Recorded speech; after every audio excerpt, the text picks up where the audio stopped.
제4강으로서 물권 변동과 공시에 대해서 보겠습니다. 여기서는 특히 공시의 원칙과 공신의 원칙, 이것을 자세히 보도록 하겠습니다. 먼저 물권 변동이 무엇이냐에 대해서 볼 필요가 있습니다. 그래서 물권 변동의 원인, 종류에 대해서 살펴보도록 하겠습니다.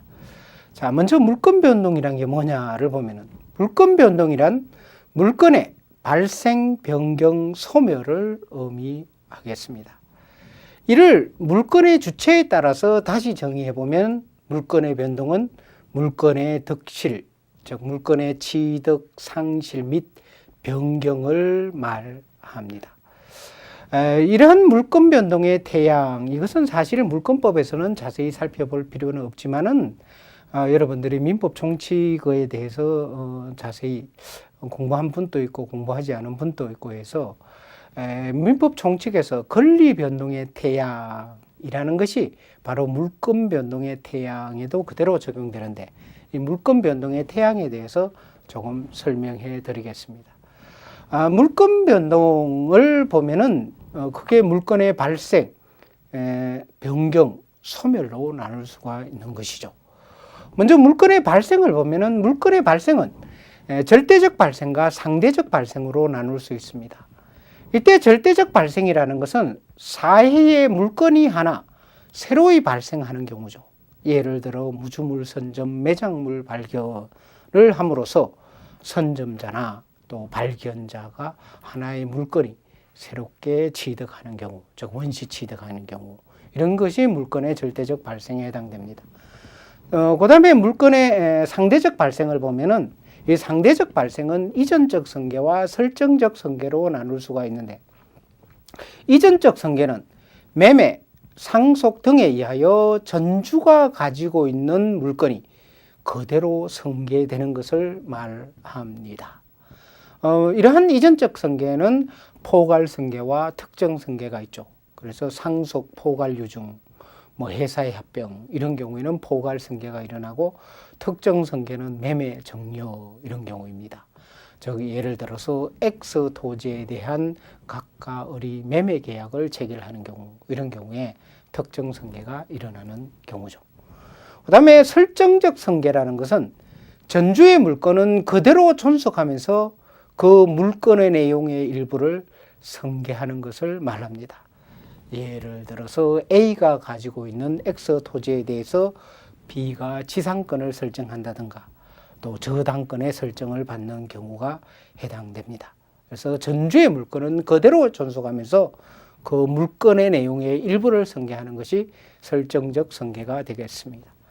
그 다음에 물건의 소멸에 대해서 보면은, 물건의 소멸은 절대적 소멸과 상대적 소멸로 나누어집니다. 절대적 소멸은 사회에서 물건이 하나 없어지는 경우를 말하는 거죠. 이런 경우가 바로 물건의 포기, 목적물의 멸실 등의 예가 해당됩니다. 예를 들어서 내가 이 볼펜을 쓰레기통에 집어넣으면 내가 이 볼펜에 대한 소유권을 포기한 거죠. 그래서 하나의 물건이 없어지는 경우가 되겠습니다. 그 다음에 목적물의 멸실, 이 볼펜이 완전히 멸실되면 이 볼펜에 대한 나의 소유권이 또한 없어지는 거죠. 그래서 물건이 절대적으로 소멸되는 경우에 해당됩니다. 그 다음에 상대적 소멸을 보면은 이전적 성계를 전주의 입장에서 본 것이 되겠습니다. 예를 들어서 A가 가지고 있던 X 토지의 소유권을 매매를 통하여 B에게 X 토지의 소유권을 넘겨준 경우에, 이런 경우에 A의 X 토지의 소유권은 소멸하죠. 그래서 이 상대적 소멸은 이전적 성계를 전주의 입장에서 본 것이 상대적 소멸이 되겠습니다. 그 다음에 물건의 변경을 보면은, 이 변경은 내용의 변경과 작용의 변경으로 나눌 수 있는데, 내용의 변경은 크게 질적 변경과 양적 변경으로 나눌 수 있습니다. 예를 들어서 이 질적 변경의 예를 보면은, 물건의 멸실로 물권적 청구권이 손해배상 청구권으로 변하는 경우가 이 질적 변경에 해당되겠습니다.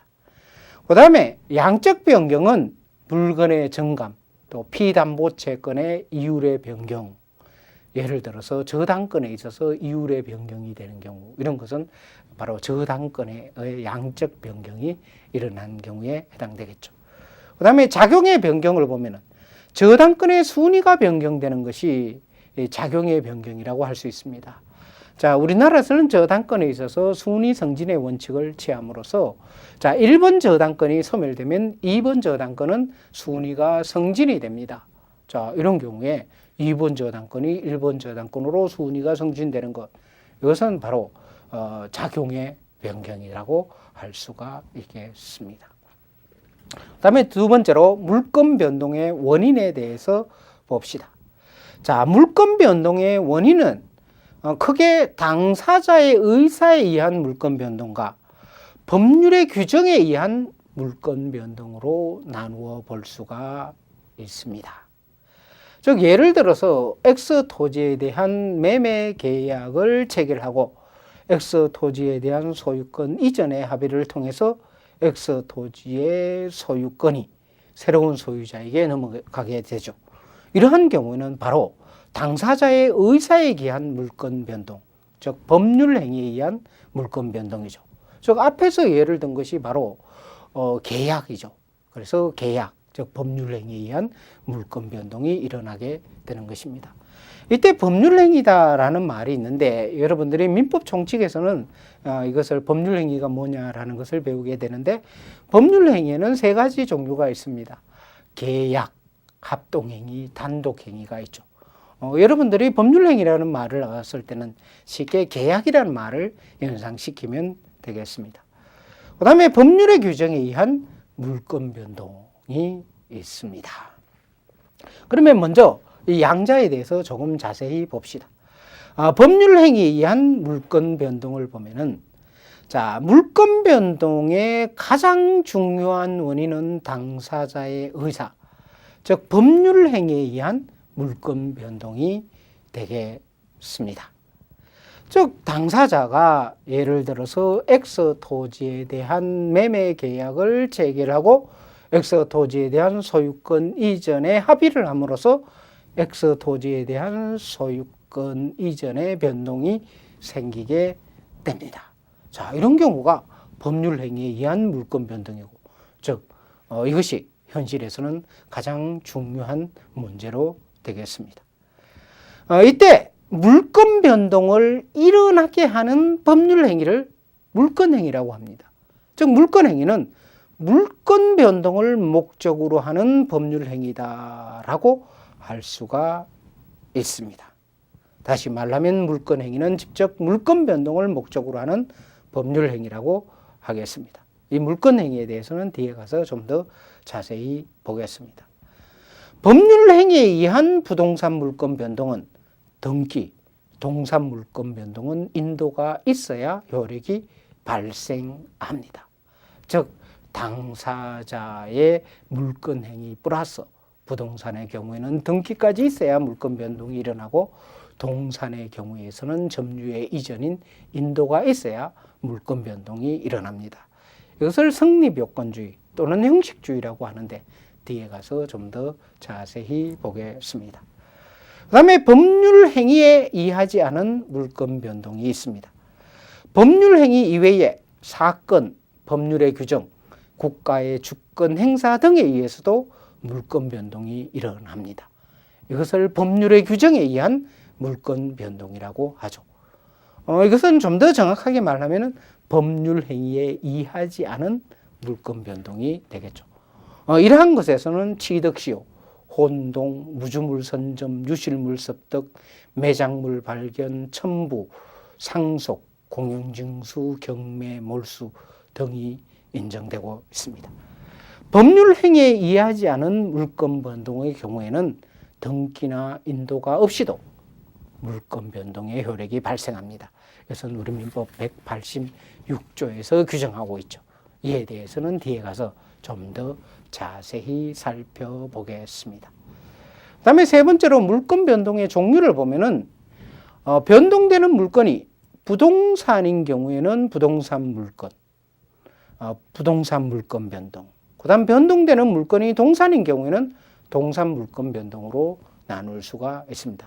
그래서 부동산 물권 변동과 동산 물권 변동으로 나누어 볼 수가 있고, 또 물권 변동은 그 변동되는 물건에 따라서 소유권의 변동과 제한 물건의 변동으로 나누어 볼 수가 있습니다.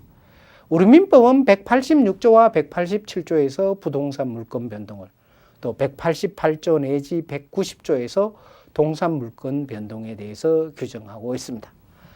그런데 실제 이 물권 변동론을 설명함에 있어서는 실제로 법률 행위에 의한 부동산 물권 변동, 그 중에서 부동산 소유권 변동을 중심으로 해서 우리가 설명해 나가게 되겠습니다. 두 번째로 물권 변동과 공시에 대해서 봅시다. 첫째, 물권 공시의 필요성을 보면은, 자, 물권은 배타적인 권리일 뿐만 아니라 간접적인 경우도 있죠. 이에 따라 물권의 내용과 변동을 어떠한 외부적 표상에 의하여 인식할 수 있도록 해야 일반 제3자의 불측의 손해를 방지할 수 있습니다. 즉, 물권의 존재나 변동, 이런 것은 일반 제3자가 그러한 변동이 있는지 여부를 알아볼 수 있도록 이것이 공시되어야 한다는 것입니다. 즉, 물권의 변동을 일반 제3자가 용이하게 인식할 수 있도록 공시할 것이 요구된다는 것입니다. 만일 물권 변동이 잠재적 이해관계인에게 공시되지 않는다면 제3자는 그러한 물권의 취득을 통해서 불측의 손해를 입을 수가 있습니다. 그래서 거래 안전을 위해서 물권의 변동은 공시되도록 하고 있습니다. 그러면은 부동산 물권의 공시는 어떻게 하고 동산 물권의 공시는 어떻게 하느냐를 봅시다. 부동산 물권의 존재 및 변동은 등기에 의해서 공시합니다. 우리나라에는 이 등기와 관련해서 부동산 등기법이라는 특별법이 있죠. 그래서 이게 부동산은 바로 등기에 의해서 공시함으로써 부동산 물권의 존재와 변동, 이것이 등기에 의해서 공시되도록 하고 있죠. 그래서 이 등기법은 물권법에서 매우 중요한 특별법이 되겠습니다. 등기부라는 일정한 공부에 부동산 물권을 공시하는 제도를 말합니다. 부동산 물권의 거래 안전에 이바지하도록 이 건대법이 창하는 제도가 바로 등기라는 제도가 되겠습니다. 이 등기라는 것은 그 시원을 보면은 중세의 도시장부에 기원하고 있습니다. 여러분들이 역사를 배우면서 중세의 도시장부라는 말을 들어봤는데, 이 중세의 도시장부, 이것이 근대적 등기제도의 시원이라고 할 수가 있습니다.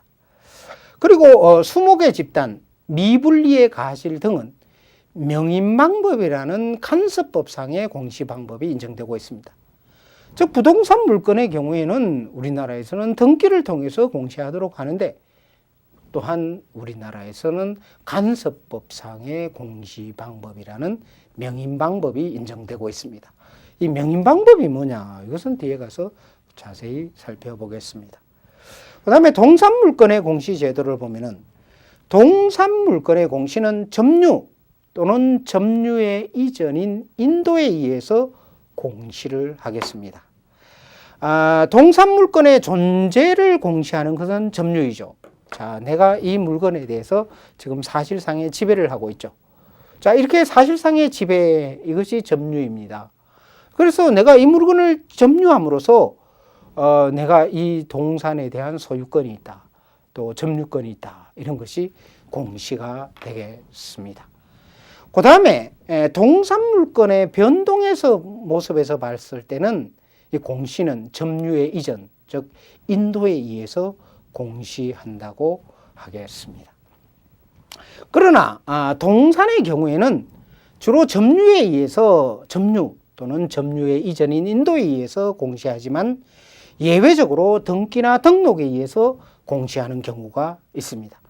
선박, 자동차, 항공기, 건설기계에 관한 물건은 등기나 등록에 의해서 특별법에 의해서 공시하도록 하고 있습니다. 즉 부동산적 가치를 가지는 동산, 이러한 경우에는 이 등기나 등록 제도를 마련해서 이것을 통해서 동산이지만은 등기나 등록을 통해서 공시하도록 하고 있습니다. 그다음에 공시의 대상을 보면은 공시 방법은 물건의 변동을 공시하는가 아니면 물건의 존재를 공시하는가를 두고 변동 공시설, 현상 공시설, 이원설의 대립이 있습니다. 그러나 등기 인도라는 공시 방법은 1차적으로는 물건의 변동을 공시하지만 그와 함께 물건의 존재도 공시하는 것으로 봐야 할 것입니다. 즉 등기 인도, 이것을 통해서 물건의 변동도 공시되지만 물건의 현상, 즉 존재도 공시한다고 보는 것이 타당하겠습니다. 그 다음에 세 번째로 물건 변동의 공시의 원칙과 공신의 원칙에 대해서 보겠습니다. 자, 먼저 공시의 원칙을 보면은 공시의 원칙과 공신의 원칙에 대해서는 여러분들이 좀 주의 깊게 살펴볼 필요가 있습니다. 공시의 원칙은 제3자가 물건의 존재 및 변동을 언제나 외부에서 인식할 수 있는 표상을 갖추어야 한다는 것입니다. 자, 물건은 배타적 효력을 가지는 권리죠. 그러므로서 제3자가 물건의 변동을 언제나 외부에서 인식할 수 있는 표상을 갖추어야 한다는 원칙, 이것이 공시의 원칙이 되겠습니다. 다시 말하면 물건 변동의 경우에 있어서 공시 방법을 언제나 갖추어야 한다는 원칙, 이것이 공시의 원칙이 되겠습니다. 즉 동산 물건의 경우에 있어서는 인도, 부동산 물건의 경우에서는 등기라는 이런 공시 방법을 갖추어야 한다는 것이죠. 그리고 이러한 공시의 원칙을 공시주의라고 하고 또 공시의 원칙에 의하여 공시 자체에 인정되는 효력을 공시력이라고 합니다. 그러면 이런 공시의 원칙의 필요성에 대해서 볼 필요가 있습니다. 공시는 물건 거래의 안전을 위하여 인정되는 제도입니다. 즉 물건은 직접적 배타적 지배권으로 모든 사람에 대하여 효력이 인정되는 강력한 권리입니다. 그래서 제3자가 불측의 손해를 입지 않도록 나아가 거래의 안전을 도모하기 위해서 물건의 변동이나 존재에 관해서 외부에서 알 수 있도록 일정한 표상을 갖추어야 한다는 것입니다. 다시 말하면 물건은 직접적 배타적 지배권이고 물건자의 권리는 강력하죠. 이에 따라서 물건의 존재, 물건의 변동 이런 것이 제3자가 인식할 수 있도록 물건의 변동이나 존재 이것에 대해서 항상 공시, 제3자가 알아볼 수 있도록 공시할 필요성이 있다는 것입니다. 자, 공시의 원칙의 실행 방법을 보면은 크게 형식주의와 의사주의가 있습니다. 즉 공시의 원칙을 실현하기 위하여 이를 강제하는 두 가지 방법이 있는데 즉 형식주의와 의사주의가 있다는 것입니다. 형식주의는 공시 방법을 갖추지 않으면 제3자에 대한 관계에서는 물론이고 당사자 사이에서도 물건 변동의 효력이 생기지 않는다는 입법주의입니다. 이 형식주의는 성립요건주의, 다른 말로 독법주의라고도 말을 합니다. 그 다음에 의사주의는 당사자 사이에서는 공시 방법을 갖추지 않아도 물건 변동의 효력이 생기나 제3자에게는 공시 방법을 갖추지 않으면 대항하지 못한다는 주의가 되겠습니다. 이 대항요건주의, 의사주의 또는 불법주의 이것은 같은 말이 되겠습니다. 우리나라와 독일은 성립요건주의, 즉 형식주의를 취하고 있고 일본과 프랑스는 대항요건주의, 즉 의사주의를 취하고 있습니다. 그러면 현행법상의 공시 방법에 대해서 봅시다. 현행법상 보면은 부동산 물건은 등기라는 것을 통해서 공시하고 동산 물건은 점유 또는 점유의 이전인 인도를 통해서 공시하고 있습니다.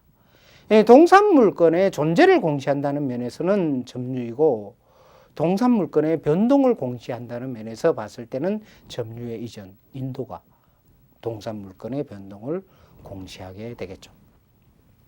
그래서 우리 민법상 부동산 물건에는 등기라는 제도적으로 완비된 공시 방법이 있습니다. 그래서 등기가 충분히 공시의 기능을 다하고 있는 입장입니다. 그러나 동산 물건의 공시 방법인 점유 또는 점유의 이전인 인도는 공시로서 불완전한 면이 있습니다. 왜냐하면 인도의 종류에는 현실의 인도에 한하지 않고 간이 인도, 점유 계정, 목적물 반환 청구권의 양도도 인정되죠. 그래서 실질적으로 점유는 공시 방법으로 매우 불완전한 면이 있습니다. 그래서 이를 보충하기 위해서 공신의 원칙에 의해서 거래의 안전을 이루고 있습니다. 다시 말하면 동산의 점유에 있어서는 점유의 공신력을 인정하여서 바로 동산 물건의 선의 취득을 인정하죠. 즉 우리 민법 249조에서는 동산 물건의 선의 취득을 인정하고 있습니다. 동산 물건의 선의 취득이 뭐냐? 이것은 뒤에 가서 동산 물건의 변동을 보면서 선의 취득에 대해서 자세히 공부하겠습니다. 그 다음에 동산 물건의 경우에는 인도와는 다른 확실한 공시 방법을 마련하기도 하죠. 어떤 경우가 있느냐? 첫째로 특수한 동산, 즉 선박, 자동차, 항공기 등에 관한 물건은 공적 장부에 의하여 등기 등록하는 방법에 의해서 공시를 하고 있습니다. 이것은 특별법에 의해서 이러한 등기 등록의 방법으로 공시하도록 하죠. 그 다음에 둘째로 동산 위의 물건을 정권화하여 그것을 배서 교부하는 방법으로 공시하기도 합니다. 그 다음에 네 번째로 물건 변동 이외의 공시의 원칙에 대해서 보겠습니다. 공시의 원칙은 물건 변동에 관해서만 인정되는 것이 아닙니다.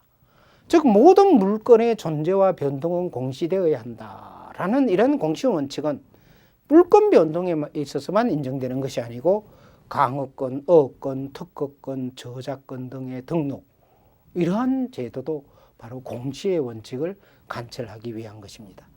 그 다음에 우리 민법 450조에 의한 채권 양도의 통지 이런 것도 공시의 원칙을 위한 것이죠. 그 다음에 혼인, 인지, 입양 등의 신고. 자, 혼인을 하게 되면은 법률상 혼인으로 인정되기 위해서는 가족관계 등록부에 혼인 신고를 해야죠. 그래서 이렇게 혼인 신고를 하는 것도 하나의 공시의 원칙을 위해서 인정되는 것이라고 할 수가 있습니다. 예를 들어서 갑남과 을녀가 만나서 서울에서 혼인잔치를 아주 성대하게 거행했습니다. 그렇지만 갑남과 을녀가 법률상 부부라는 사실은 아마 서울시내에서 몇 발자국만 뛰면은 그들이 부부인 것을 알지 못하죠. 일반인들은. 그래서 이런 경우에 바로 혼인 신고를 함으로써 그것을 통해서 갑남과 을녀의 혼인 관계를 공시하도록 하는 것이죠. 그 다음에 주택 임차권의 공시로서는 주택의 인도와 주민등록의 이전 이런 것이 있습니다. 이런 것은 주택임대차 보호법에 의해서 인정되는 것이죠. 그래서 공시의 원칙은 실제 물건 변동에 있어서만 인정되는 것이 아니고 그 외 기타 권리에 있어서도 일정한 경우에 공시의 원칙을 관철하는 경우가 있습니다. 그래서 실질적으로 이 공시의 원칙을 이해하는 데 있어서는 우리 눈에 보이는 모든 이 물건의 권리 관계는 실제 이 공시의 원칙을 통해서 공시된다고 하겠습니다. 예를 들어서 토지나 건물, 이것은 부동산이죠. 이 토지나 건물에 대해서는 바로 등기부를 통해서 권리 관계가 공시가 되고, 그 다음에 토지나 건물, 물건 중에서 토지나 건물을 제외한 것은 동산입니다. 이런 동산의 경우에서는 바로 점유를 통해서 공시가 되죠. 예를 들어서 내가 이 물건에 대해서 사실상의 지배를 하고 있죠.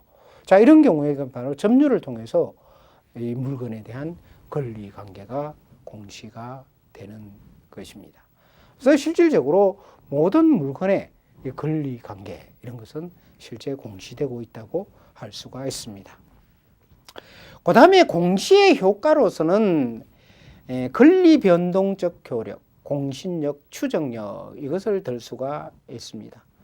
이 중에서 첫째 권리 변동의 효력은 형식주의 하에서 공시의 기본적 효력이 되는 것이죠. 즉 등기가 있거나 인도가 있으면은 바로 물건에 대한 권리 변동이 있는 것이죠. 두 번째 공신력은 우리나라에서는 이 동산의 선의 취득만을 인정하고 있어서 동산의 점유에만 공신력을 인정하고 있습니다. 세 번째로 추정력에 대해서 보면은 동산 물건에 관해서는 우리 민법 2법조에서 권리의 적법 추정에 대한 명문의 규정이 있습니다. 그래서 권리의 추정력의 명문의 규정이 있는데 부동산 물건과 관련해서는 등기의 추정력에 대해서 우리나라의 학설과 판례를 통해서 등기의 추정력이 인정되고 있습니다. 그래서 공시의 원칙에 대해서 봤습니다. 두 번째로 공신의 원칙에 대해서 봅시다. 먼저 공신의 원칙이란 물건의 존재를 추측해 하는 표상, 즉 공시 방법이 갖추어져 있으면 표상이 진실한 권리관계와 불일치하더라도 그 표상을 믿고 거래한 자의 신뢰를 보호해야 한다는 원칙을 말합니다. 다시 말하면 외부적 표상, 즉 등기나 점유 이것이 권리관계의 외부적 표상이죠. 외부적 표상을 신뢰하고 거래한 자에 대하여 그가 신뢰한 대로 효력을 발생시키는 힘, 이것이 공신력이 되겠습니다. 공신의 원칙은 진정한 권리자를 희생시킴으로써 거래 상대방의 신뢰를 보호하는 법원칙입니다.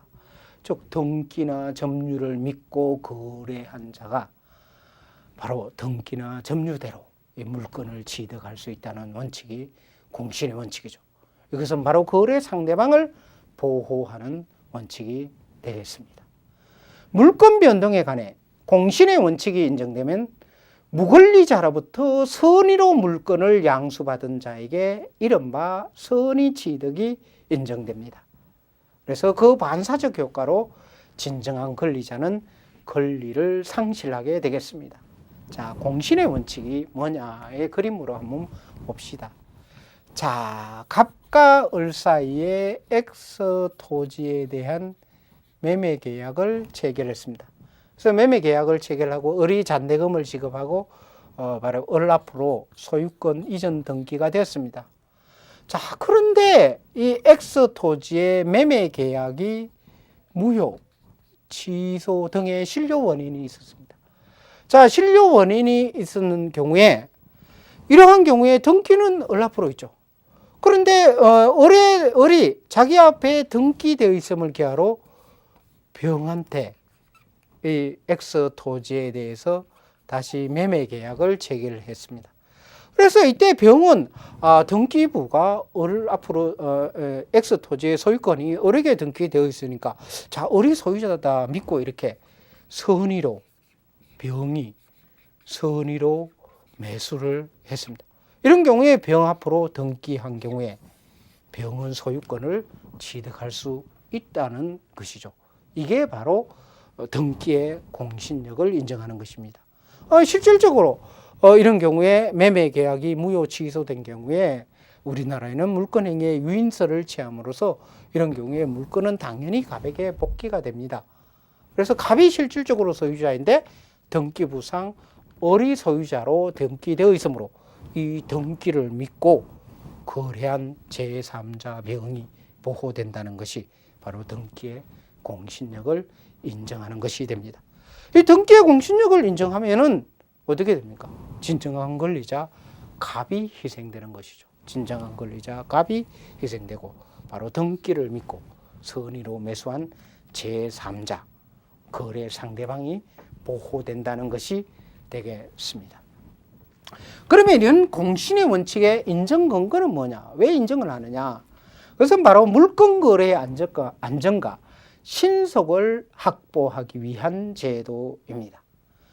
즉 물건의 공시 방법이 실제의 법률 관계와 일치하지 않더라도 공시 방법에 의하여 표시된 권리 관계를 진실된 것으로 거래 상대방이 신뢰하고 거래한 경우에 그 신뢰를 보호해서 거래를 원활하게 하기 위한 제도가 바로 공신의 원칙이 되겠습니다. 공신의 원칙을 인정하면 물건 거래의 안전은 이룩되지만 진정한 권리자는 자기의 권리를 상실하게 됩니다. 즉 공신의 원칙을 통해서는 정적 안전을 해치게 되죠. 이러한 경우 진정한 권리자는 진정한 권리자라고 사칭한 자에 대해서 불법 행위에 기한 손해배상 청구권이나 부당이득 반환 청구권을 행사할 수 있습니다. 이러한 경우에 갑이 진정한 소유자이죠. 그런데 올이 자기에게 등기되어 있음을 기함으로 제3자에게 매도해서 병이 선이 취득한 경우에 진정한 권리자는 을에 대해서 바로 불법 행위로 인한 손해배상 청구나 또는 부당이득 반환 청구권을 행사할 수가 있게 되겠습니다.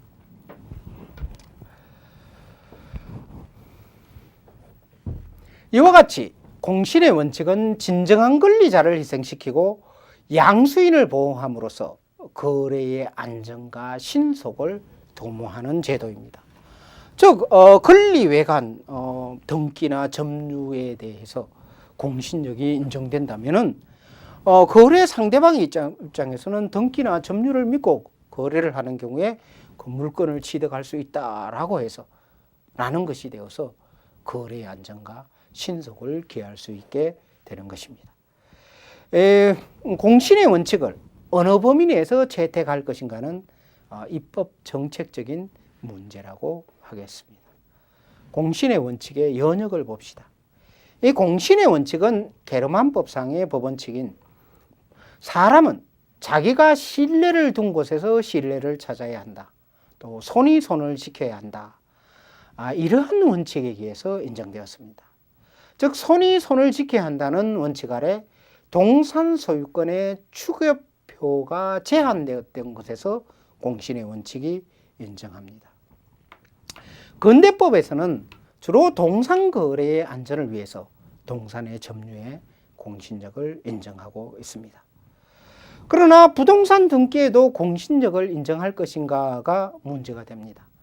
이 부동산 등기의 공신력을 인정한다는 것은 부동산의 선의 취득을 인정하는 것이죠. 부동산의 선의 취득, 즉 부동산 등기의 공신력의 인정과 관련해서는 바로 독일이 대표적인 나라입니다. 독일에서는 부동산 물건의 공시 방법인 등기의 공신력을 인정하고 있습니다. 독일에서도 처음에는 저당권 취득에 관하여 공신력을 인정했다가 점차 소유권 기타 물건에도 확대되어 인정이 되었습니다. 그래서 현행 독일 민법이 제정되면서 바로 부동산 물건 일반에 대한 이 선의 취득이 인정이 되었습니다. 그 외 스위스 민법, 오스트리아 민법에서도 부동산 등기의 공신력을 인정하고 있습니다. 또한 최근에 중국 물권법이 제정됐는데 중국 물권법에 있어서도 이 등기의 공신력을 인정하고 있습니다.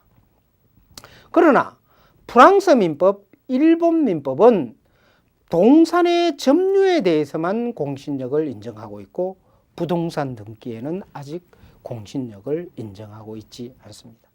그러면 우리 민법의 태도는 어떠냐? 자, 우리 민법은 동산의 경우에만 공신의 원칙을 인정합니다. 즉 동산의 점유에 공신력을 인정하고 있죠. 이것은 바로 우리 민법 249조에서 동산 물건의 선의 취득을 인정하고 있기 때문입니다. 즉 동산 물건의 선의 취득이 인정된다는 것은 동산의 점유에 공신력을 인정하고 있다는 것입니다. 그러나 부동산 등기의 공신력을 인정하고 있지는 않습니다. 이것은 왜냐하면 우리 민법에서 부동산 물건의 선의 취득에 관한 명문 규정이 없기 때문입니다. 이에 따라 부동산의 경우에는 등기를 믿고 취득했다 하더라도 전 소유자가 무권리자이면 공신의 원칙이 인정되지 않으므로 소유권 취득은 무효가 되겠습니다. 예를 들어서 병이 을의 등기부상의 소유자로 등기되어 있습니다. 그래서 병은 을이 소유자다라고 믿고 이 X 토지라고 합시다. X 토지의 소유권을 취득했는데 실제 X 토지의 소유자는 갑이었습니다. 이러한 경우에는 우리나라에는 등기의 공신력이 인정되지 않으므로 병은 소유권을 취득할 수 없습니다. 이런 경우에 실제 소유자인 갑은 바로 병에 대해서 등기 말소를 즉 병명의의 등기 말소를 청구할 수가 있겠습니다. 이것은 갑이 병한테 이 등기 말소를 청구하는 것은 물권적 청구권의 한 행사다. 이런 경우에 정확하게 말하면 갑은 병에 대해서 방해 제거 청구권의 일환으로서 등기 말소를 청구할 수가 있습니다.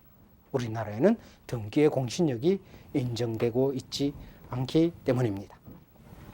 즉 우리 민법은 동산의 점유에만 공신의 원칙을 채택하고 거래에 있어서 중요성이 크다고 할 수 있는 부동산 등기에 관해서는 공신의 원칙을 인정하지 않고 있습니다. 그래서 부동산에 있어서는 거래 안전보다는 진정한 권리자 보호에 치중하고 있다고 할 수가 있습니다. 자, 얼마 전에 TV 뉴스에 요즘 강남의 아파트 값이 비싸니까 A라는 사람이 강남의 고가의 아파트를 매수하여서 자기 이름으로 등기하고 아파트에 입주를 했습니다. 그런데 어느 날 실제 소유자가 나타나서 아파트를 비워줄 것과 더불어서 등기 말소를 청구했습니다. 자, 이러한 경우에 실제 소유자가 아파트를 매수한 즉 매수한 자가 매도한 자 이외에 실제 소유자가 있다면 아파트를 매수해서 입주한 사람은 실제 구제받을 수가 없게 됩니다. 물론 아파트를 매수한 사람은 실제 소유자가 아니면서 매도한 사람에 대해서 불법 행위로 인한 손해배상 청구권이나 부당이득 반환 청구권, 또 경우에 따라서는 담보 책임을 물을 수도 있지만은 실제 이런 경우는 쉽지가 않겠죠. 그래서 실제 부동산을 매수할 때는 등기부상의 소유자로 되어 있더라도 그 사람이 실제 소유자인지 하면서 의심하면서 우리가 부동산을 매입해야 한다고 하겠습니다. 왜냐하면 우리나라의 등기에는 공신력이 인정되고 있지 않기 때문입니다. 그러면은 공신의 원칙의 인정의 전제 조건이 뭐냐? 즉 부동산 등기의 공신력을 인정하자면 어떠한 전제 조건이 충족되어야 인정할 수 있는가를 보겠습니다. 공신의 원칙을 인정하면 진정한 권리자는 기득의 권리를 잃게 되므로 우리 민법상 등기의 공신력을 인정하기 위해서는 일정한 전제 조건이 충족되어야 합니다. 첫째로 공신의 원칙을 인정하기 위한 사회 경제적 필요성이 있고, 둘째로 등기 제도가 완비되어야 하고, 셋째로 공신력의 인정에 의해서 그 권리를 박탈당하는 진정한 권리자의 손실을 전부할 수 있는 제도가 마련되어야 하겠습니다. 구체적으로 보면은 먼저 사전 조치로서 무권리자의 등기가 행해지지 않도록 등기부를 정비하고 등기가 실체 관계를 정확하게 반영할 수 있도록 제도적 장치가 마련되어야 합니다. 특히 등기 원인 서면의 공중제도, 이런 것을 도입해서 사실관계와 등기가 일치하도록 제도적으로 보장되어야 하겠습니다.